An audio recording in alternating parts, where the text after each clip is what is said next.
Good afternoon, everybody. My name is Alonzo Burris. I serve as one of the coordinators for student organizations within the Student Activity Center. If anybody is here for their social requirement, I've been the person that's been emailing you. So I've been bugging. So hi, now you put a face to the actual name. So thank you all so much for coming. My name is Jeremy Sippel, and I serve as the Assistant Director for Student Organizations with events in the Student Activity Center as well. So we're going to start off by talking a little bit about the importance of risk management. So you all are here right now completing your requirement for risk management.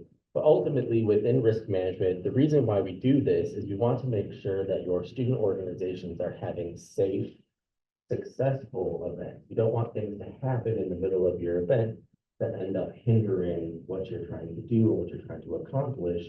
And then you have to mediate and mitigate and all of that while you're still trying to put the event together. Other people are trying to have fun at the event. And it just creates a bunch of chaos that's happening. Also, on top of it, if we can catch things in advance, it allows your activities that you're doing at your event to be safer as well. So ultimately, all the students can come and enjoy the event, and it ends up being a holistic, successful event. So when we are talking about the different types of risks, they fall into about 5 different categories. Those being physical, reputational, emotional, financially, and then facility. And so when we break those down even deeper regarding physical, that's referring to physical harm or injury to a particular individual. When we refer to reputational, we're talking about damage to the reputation of the individual or the organization, or it could be both. For emotional, we're talking about stress and anxiety, and then also mental health being impacted. For financially, we're talking about money and budget of the individual or the organization. And then for facility, as you can see, it says any damage to a space, facility, or room used. So these are the types of risks that pretty much are the most common ones within as far as for UNT goes. These are the most common ones, breaking those down even further. So possession and use of alcoholic beverages and illegal drugs. There's also penalties that may be imposed for that. So Texas law states that you must be 21 years or older in order to possess or drink alcohol.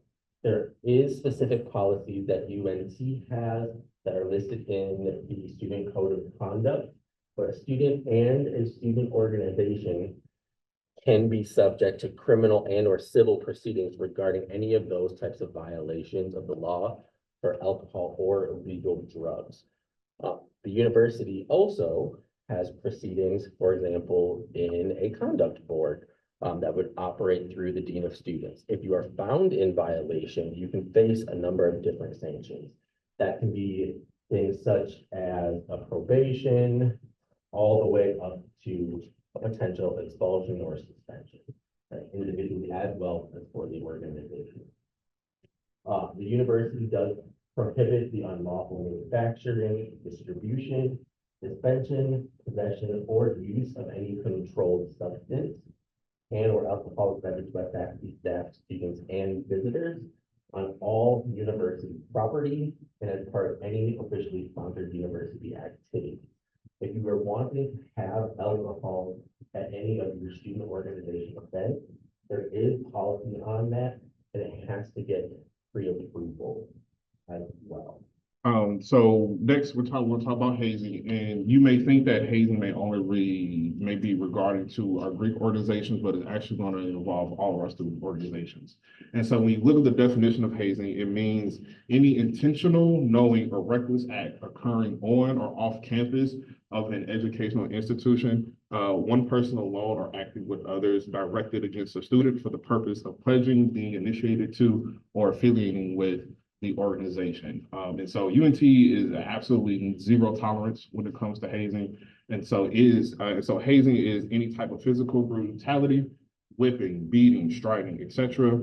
Involves sleep deprivation, exposure to the elements, confined to a small space, calisthenics, subject to unreasonable harm. It involves consumption of food, liquid, alcohol, drugs, or any other substance to the student that seems unreasonable. It is any activity that induces, causes, or requires harm to perform a duty, task, involving violating penal code. And then lastly, involves coercion to consume drug or alcohol that will lead to intoxication. And just because the student is willing to do these things does not mean that it is okay. So even if the student gives their consent and tells you, oh, that's fine, I'm willing to do that, that is considered still hazing. It's also against the state law to do it. So it's criminal. So it shouldn't be happening. If you do hear of any time where somebody is being hazed, please report it. There are times where organizations will say, well, it's a tradition. It's not acceptable regardless. Or there's things that are quote unquote behind closed doors or secret that is still considered hazing, whether you know it or not. So I'm gonna talk a little bit about sexual abuse and harassment. So sexual harassment is the unwelcomed conduct of a sexual nature that can include unwelcome advances, requests for sexual favors, as well as other verbal or nonverbal physical conduct that is sexually in nature. Sexual abuse is a little bit different. It's unwanted sexual behaviors that include things such as sexual assault or murder, aggravated sexual assault, forced contact, something that's coercive, indecent exposure, obscene phone calls, voyeurism, stalking, those types of actions. With that, there's always consent that is needed. So this is the definition of consent. It has to be something that is positive, which means like a yes. It cannot be ambiguous. So unambiguous, something that is understood. If you can't understand that there's a yes, that does not mean that you have consent. It also has to be something that is voluntary. There has to be a voluntary agreement to engage in that specific activity. There can be agreements in one activity, but there may not be agreement in other activities.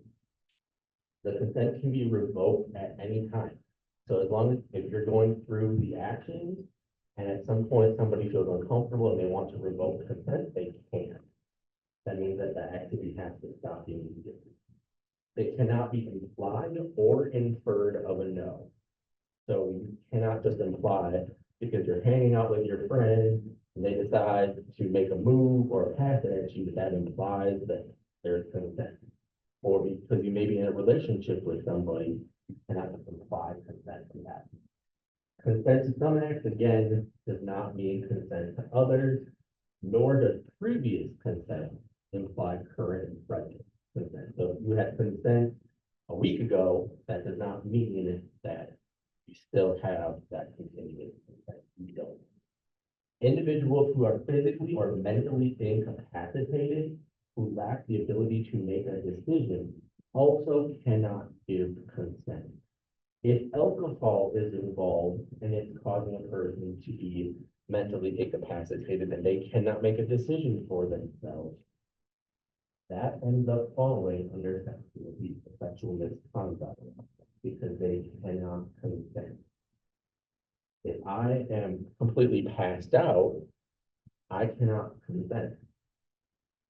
So you have to always have that yes and that clear consent. So if you are going to report sexual harassment or other sexual misconduct that's not related to your employment status, students and other individuals, including guests of the university, are encouraged to report suspected sexual harassment to the Office of Equal Opportunity or to the Dean of Students. Again, things like that also do violate the code of conduct. UNT employees should contact human resources. If you are not safe, call 911. So if you are in a situation with another person that's happening, call 911. Or if you know of somebody who's in that situation and maybe they message you, you can always call 911 on their behalf.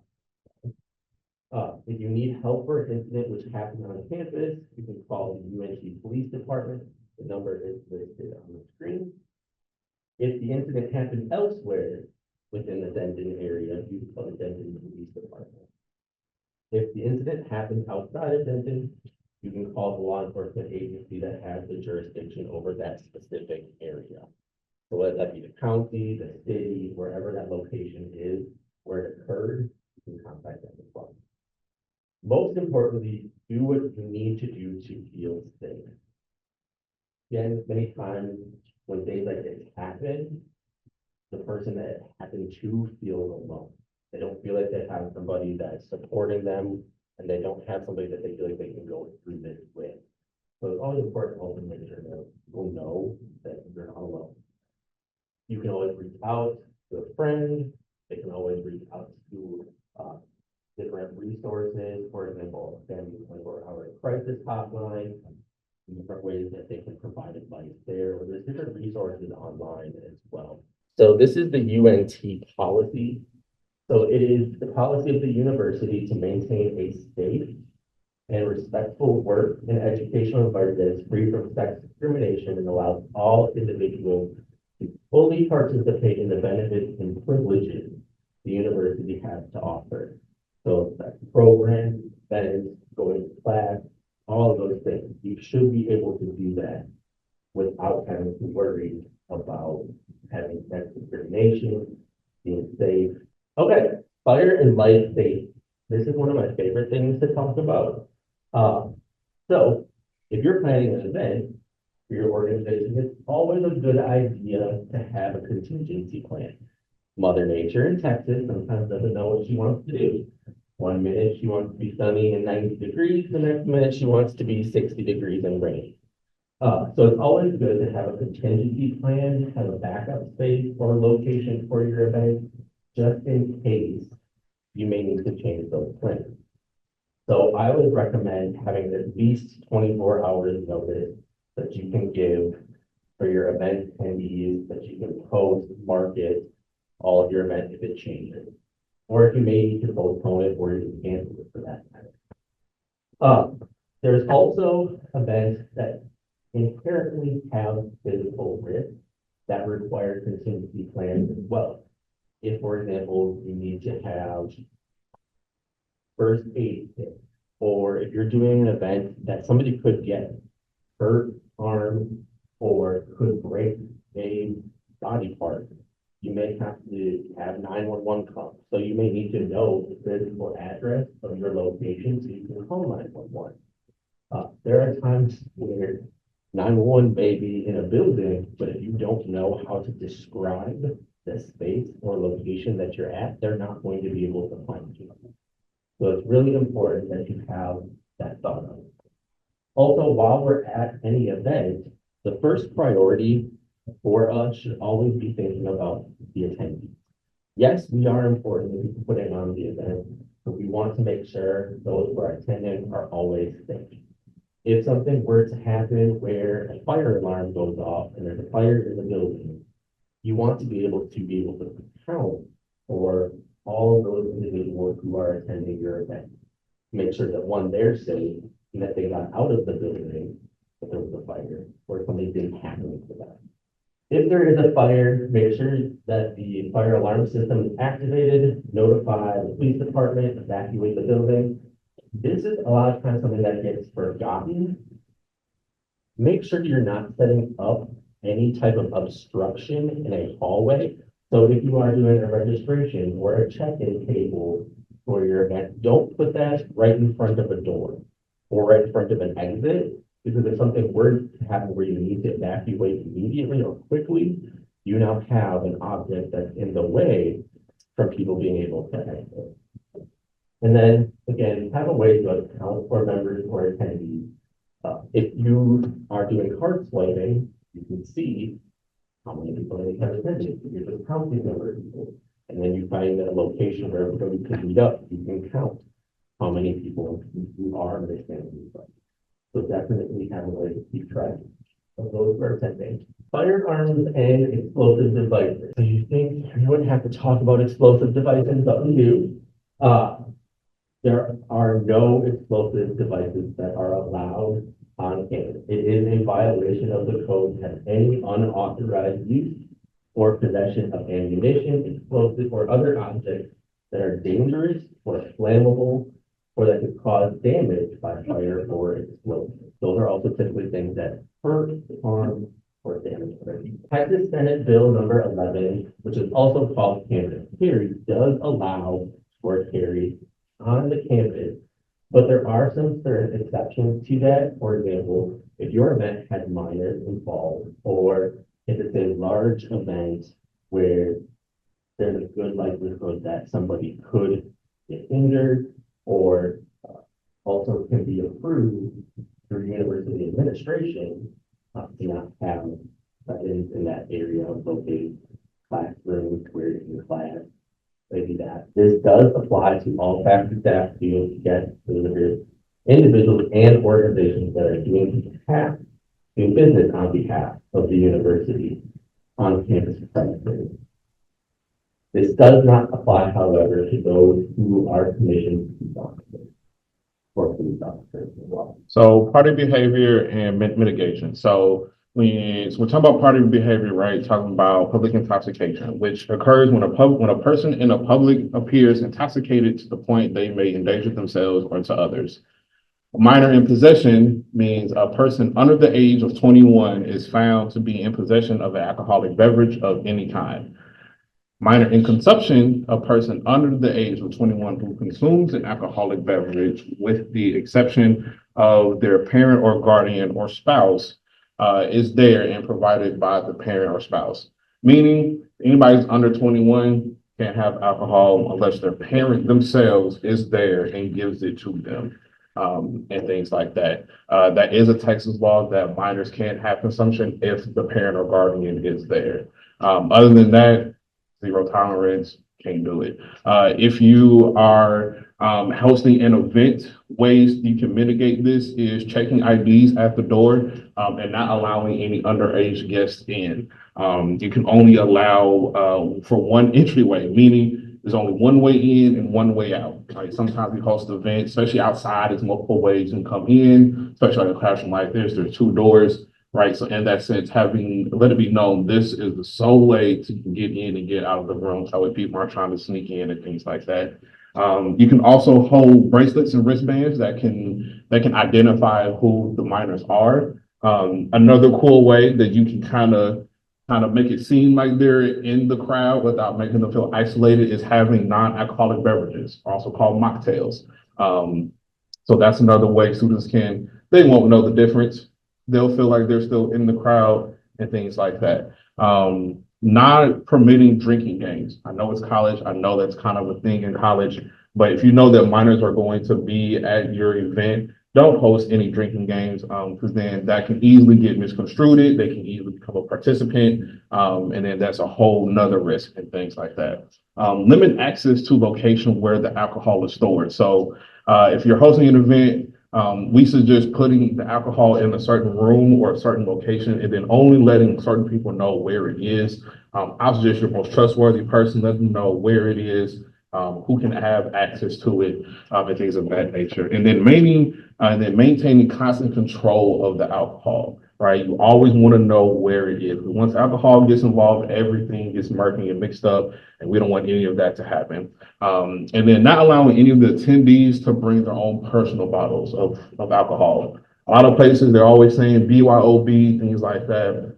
I always say, don't let them do that because again, that can always get misconstrued. They can give somebody who's their friend some, and then you all won't know. But unfortunately, the organization will still be held accountable because both attendees were at you all's event. So always make sure those are things just to keep in mind. And then purchasing or furnishing alcohol to a minor can lead to penalties such as fines or even time in jail.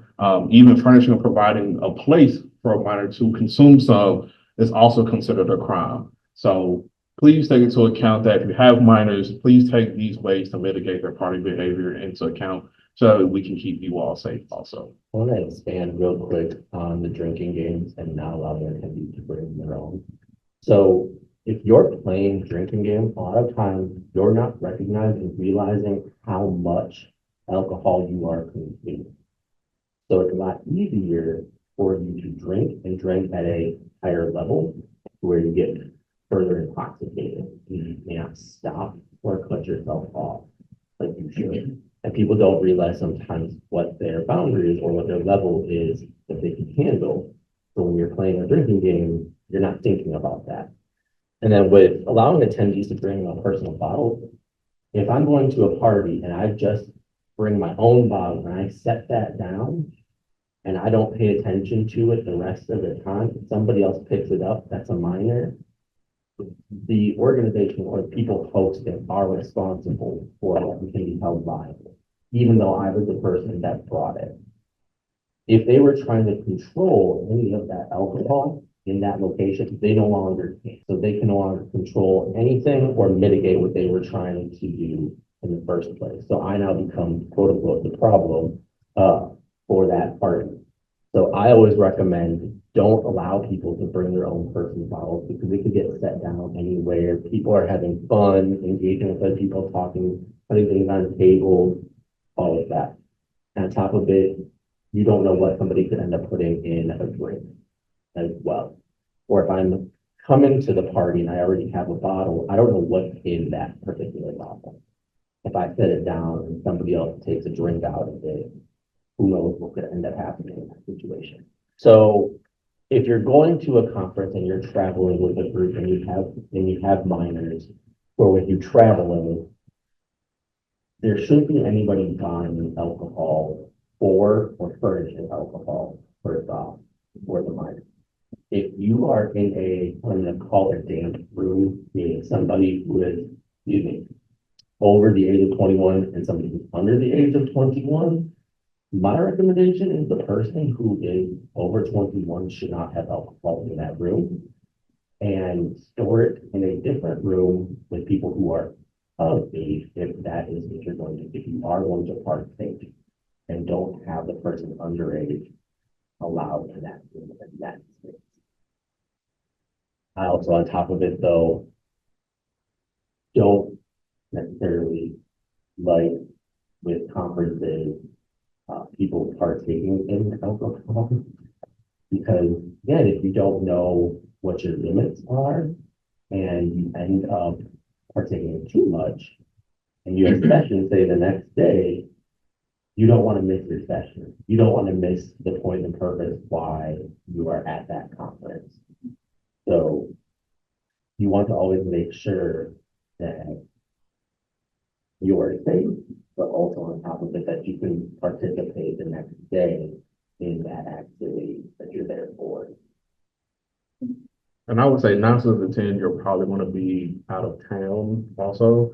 And so while you may feel comfortable here in Texas or here in Denton, you're like, oh, I know I can get away with this. Maybe other cities and other states are maybe 10 times more ruthless, a lot more stricter on their rules and things like that. So especially if you're going to partake in a different city, you're running the risk of you don't know where you are. You don't know anybody there that could possibly help you if something does happen. So yeah, always trying just to, at best, don't, even if the conference does, they do have options. They'll make change your drink ticket. You can always decline it, and things like that. And then if it's a bar, obviously they'll handle that part as far as letting them in or not. Even like the hotel bar, they'll ask for their ID first. On top of that, if you are traveling for the university with a student organization, student code of conduct still applies to off-campus, especially if you're getting funding as well. From the university, it really applies on that case. So you end up still having to follow the UNT policy. Well, good question, bro. So we're going to talk about the adoption of a risk management policy for organizations. So organizations should adopt a risk management policy or plan. And so what this is basically a document that you are putting, you're basically forming it and putting what are the potential risks of your event. And then I would say take it a step further and then create the solution to your event. So that you already know going in there, hey, if this happens, this is how we're going to execute it. So if you are a part of fraternity and sorority life, if you are a fraternity and sorority life social organization, excuse me, you likely already have one of these. If not, you should definitely create one. This should include standards to guide the organization in reducing risk at community service activities, socials, when traveling, and any other activity that you're specific or is likely to encounter. So for our example, we're going to say hosting a performance open to anyone. Right. So first step is identifying the risk that can occur at each activity. Right. So injury on stage or even in the audience, weather, if it's outside, alcohol, is a concert, we'll just jump those in there. Next step will be to identify the ways to reduce the risk and prevent potentially harmful things from happening. So check the equipment prior to use, make sure cords are taped down, make sure wristbands are ready to go, make sure everybody has a wristband, those are accounted for. Step 3, create a plan of what to do if something harmful does happen. So info on the nearest hospital, training event staff on exit locations, first aid kit. You may not think you need to know a first aid kit, but let me tell you, if you get in the situation, you're definitely going to want to know what that first aid kit is, because that can, and within seconds, that can be the determining factor between life and death for that particular individual. So definitely knowing where your first aid kits are. And then I'll take this step further and making sure at least somebody within your organization is AED certified and CPR certified. Those small things add up to a lot of big things. And things like that. So making sure that's in there. Other things you may want to have in this document is emergency contacts. So police department, 911, union, wherever your space is located, who that contact person is, and then have all of that in there and make sure everybody in your organization has access to that. In the event you can't be at the event, or you have somebody else somewhere else stationed off at another section of the event, they can still access the document and know what exactly is going on. Ultimately, a risk management plan is the what ifs. If something were to happen at your event, what would you do in those situations? Hopefully, you would have that figured out before you'd be able to mitigate any of those activities prior to the event happening. But again, things happening, part of life. So ultimately, you would be coming up with what are those reactions? What would we do if this ended up happening? So that if you aren't at the event, but you're saying the coordinator of it, somebody else is there now, they know what that plan is. They know what the plan of action is, what they need to do to be able to handle that risk or what just arose. And if you're ever like curious on like, hey, this is a good plan for us to have a risk management plan, definitely email us and let us know like, hey, do you mind reviewing this real quick, make sure we have everything, we're covering all our bases. Because not everything's going to be a high risk event. Some things may be low to medium, but you still want to make sure you have that plan together. So if you have questions in that, please email us. We'll definitely look over it. And then we'll have a conversation about it too. So implications for organizations, really all this means is the consequences if something happens. So regards to liability, right, that means the organization is held responsible. So if somebody gets hurt or injured in any kind of way at your event, you are liable, meaning you are held responsible. If it is a conduct violation, that means held responsible through 2 mechanisms. You violated the student activities code of conduct and dean of students. And so consequences for the conduct for student activities could be a warning. You could be prohibited from having events regarding, and that's only exceptions to educational and community service. But anything else like a social, we want to host a come and go event, those will be prohibited. And then if it's super extreme and you really hit like the top we violated, we can also revoke your registration as a student board, and now you are no longer a registered student organization. For the dean of students conduct and the code of conduct violations, individuals and the organizations are held responsible. And those consequences, you could have to do educational training, you could be put on probation, could be put on suspension, or like we said earlier, you could be expulsion or revoked of your organization registration. And it may seem like, oh, we won't, we'll be able to handle that. These are serious offenses, and we do want you all to take these seriously. So I know it's a scary conversation, but we have to make sure that you all know this. For student activities, that really only applies to student organizations. That's not the individual. So with student activities, you have to turn in your event application. If you don't turn in your event application, we can't mitigate it. We can't look and see the details of what that is.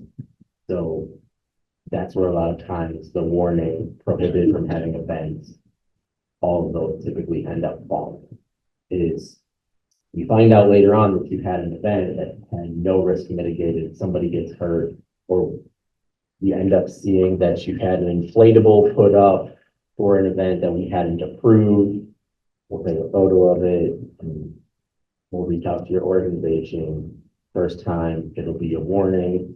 Second time, or something egregious enough where that it could have potentially really got somebody hurt, then you may not be allowed to have events or can't submit event applications. And then third offense beyond would typically end up being something even more severe or could be revocation. So risk mitigation, if you're unsure of what the activity will be in level of risk, if something may be a higher level versus a lower level, you can always use a risk matrix. A risk matrix determines if something's got a high probability and what the level of severity would be. For example, if there's a high probability, like a 99.9% of something happening, and the severity is somebody's death, getting a little morbid, but death, probably something that you don't want. Or you may have to see what aspect of those activities could drop the level of severity and the likelihood. If it's a likelihood probability, maybe 50%, 50-50 chance of something happening, and nobody is injured, or nobody can get injured, or there's nothing that's going to be a negative aspect of it, you probably wouldn't have to mitigate any risk in that aspect. So you may have something that's a green, a yellow, or a red, the red being typically those activities that you're going to want to look at and see all the different aspects of how you can mitigate to get them at least down to a yellow or a green level. Yellow being kind of that mid, maybe we would be okay, and then probability, higher probability, but not something severe that could really hurt somebody. And or green where it's a low likelihood of something happening and very little to no severity of it. And yellow also could end up being where something is a low likelihood of happening, but still severe consequences if it did happen as well. So you still would want to mitigate anything like that. But again, just really think about what precautions can you take? How can you decrease that? What safety measures can be done as well? Last, hopefully one of the points that I run into quite a bit is people like to have fun. People like putting on awesome events, creative events, innovative events.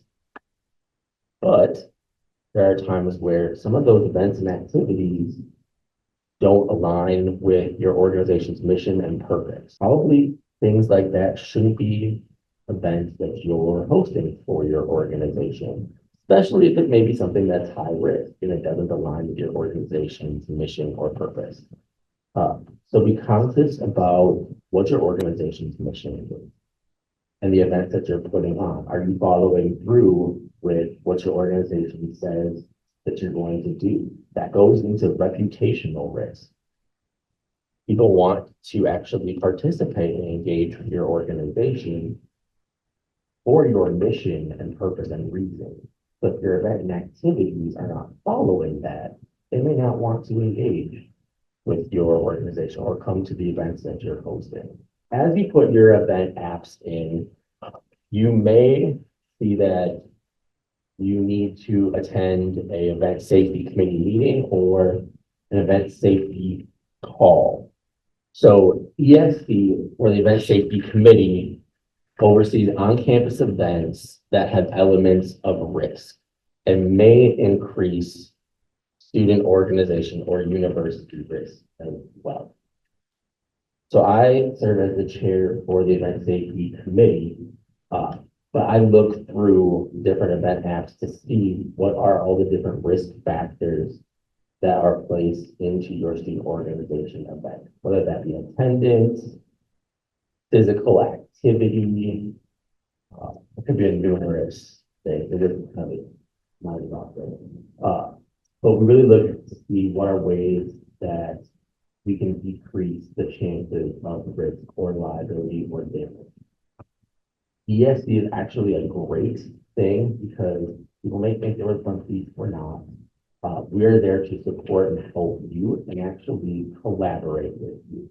We want to make sure your events are safe and successful as well. So we can work on strategies to provide you so that when you're putting your event together, you say, okay, here's a stipulation that you need to add to your event to make sure that you're following safety. Again, I say this, when you're filling your event out, please make sure that you are detailed and that you are putting in the correct information.